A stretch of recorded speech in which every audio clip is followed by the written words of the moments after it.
Le podcast Athlète Entrepreneur, animé par Amélie Delebel, vous relate les différents parcours inspirants d'anciens sportifs ou sportifs actuels de haut niveau de différentes disciplines qui se sont tournés par la suite ou sont actuellement dans le milieu entrepreneurial. Des entrevues et reportages qui sauront vous motiver à atteindre votre plein potentiel. Le podcast Athlète Entrepreneur, des cheminements à découvrir. Bonjour à tous, c'est votre Amélie Delebel et je suis très heureuse de vous accueillir sur mon podcast Athlète Entrepreneur pour cet épisode 029. Athlète Entrepreneur est un podcast qui a pour but de motiver les athlètes ou anciens athlètes qui souhaitent se lancer en affaires.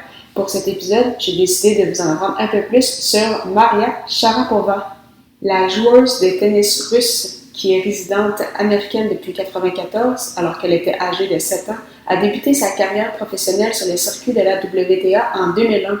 Elle a occupé le premier rang mondial à de nombreuses occasions jusqu'à présent dans sa carrière pour un grand total de 21 semaines. La femme aujourd'hui âgée de 32 ans a atteint le sommet mondial pour une première fois en août 2005, alors à 18 ans, devenant ainsi la première russe de l'histoire à réaliser l'exploit. Jusqu'à présent dans sa carrière, elle a remporté 36 titres en simple et 5 trophées du Grand Chelem, soit 2 titres à Roland-Garros, 1 à Wimbledon, un Open d'Australie, ainsi que l'Open des États-Unis.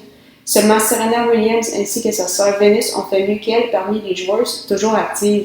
Fait également impressionnant, elle a réussi à gagner au moins un titre de 2003 à 2015. L'athlète de 6 pieds et 2 pouces a aussi savouré 3 titres en double, en plus de la médaille d'argent aux Jeux olympiques de Londres en 2012 en simple. Malheureusement pour Sharapova, sa carrière a également été marquée par les blessures, dont entre autres certaines à l'épaule.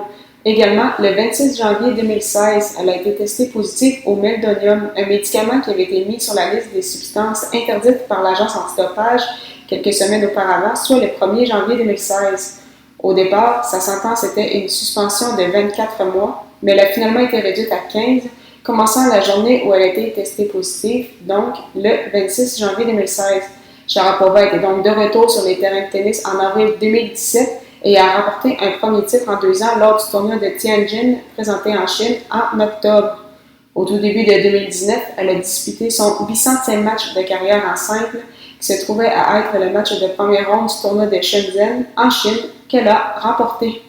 En plus d'être une excellente joueuse de tennis, Sharapova est également une femme d'affaires qui connaît du succès. Lors de sa convalescence à la suite d'une blessure en 2012, elle a discuté avec son agent Max Exenbod, également vice-président de IMG Tennis, qu'elle aimerait avoir sa propre compagnie. La réputée athlète avait dessiné une ligne complète de vêtements de tennis pour Nike ainsi que des souliers pour la compagnie Cole Haan. Mais cette fois, elle voulait être impliquée à 100% dans les décisions et bien sûr en tirer les profits.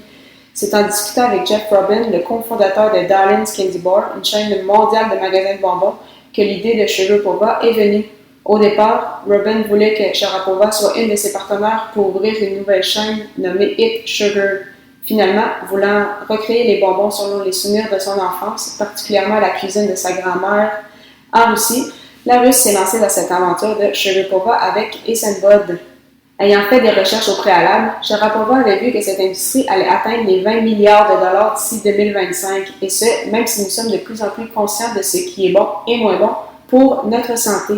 À la suite de plusieurs voyages autour du globe, Exenbod a finalement trouvé les détaillants des premiers bonbons de Sharapova dans une petite ville à proximité de Madrid, en Espagne. Sharapova a investi 500 000 $ américains au départ dans sa compagnie. Au fil des semaines, elle et Exenbod ont travaillé fort pour finaliser le produit, trouver les distributeurs, penser aux emballages ainsi qu'au marketing. Au fil du temps, voyant qu'ils n'y arriveraient pas seuls, ils ont engagé des spécialistes en qui ils avaient confiance. D'ailleurs, dans cette entrevue accordée au site entrepreneur.com, le lien va être au bas des notes d'épisode, Maria Sharapova a souvent mentionné à quel point le travail d'équipe était important pour elle et que c'était ça qui faisait la force de son entreprise. Sharapova a finalement été lancée en 2013. Depuis ce temps, la compagnie vend une douzaine de produits dans 22 pays à travers le monde. En plus de son entreprise, Sharapova a aussi investi dans le UFC, la crème solaire Sugar Goop et l'application Charlie qui permet aux utilisateurs d'envoyer des messages à des célébrités. Elle a également signé un partenariat avec l'architecte Dan Mice pour s'occuper du design avec d'autres personnes des projets de ce dernier, dont le Staples Center à Los Angeles ainsi que le Safeco Field à Seattle dans un futur proche. Comme quoi, Maria Sharapova se tiendra bien occupée lorsqu'elle prendra sa retraite de la compétition. C'est ce qui me fait à cette émission. Merci beaucoup encore une fois pour votre support et en souhaitant que vous ayez aimé ce 29e épisode officiel d'Athlète Entrepreneur sur la force du travail d'équipe selon Maria Sharapova. Si vous souhaitez également lancer un podcast, je vous invite à vous renseigner sur l'Académie du podcast au ameliedelobel.com/lancer son podcast. Il s'agit d'une formation complète et détaillée qui peut vous permettre de lancer votre podcast en 30 jours seulement. Tous les détails sont dans les notes de cet épisode. Si vous avez des questions, n'hésitez pas à me contacter via les médias sociaux.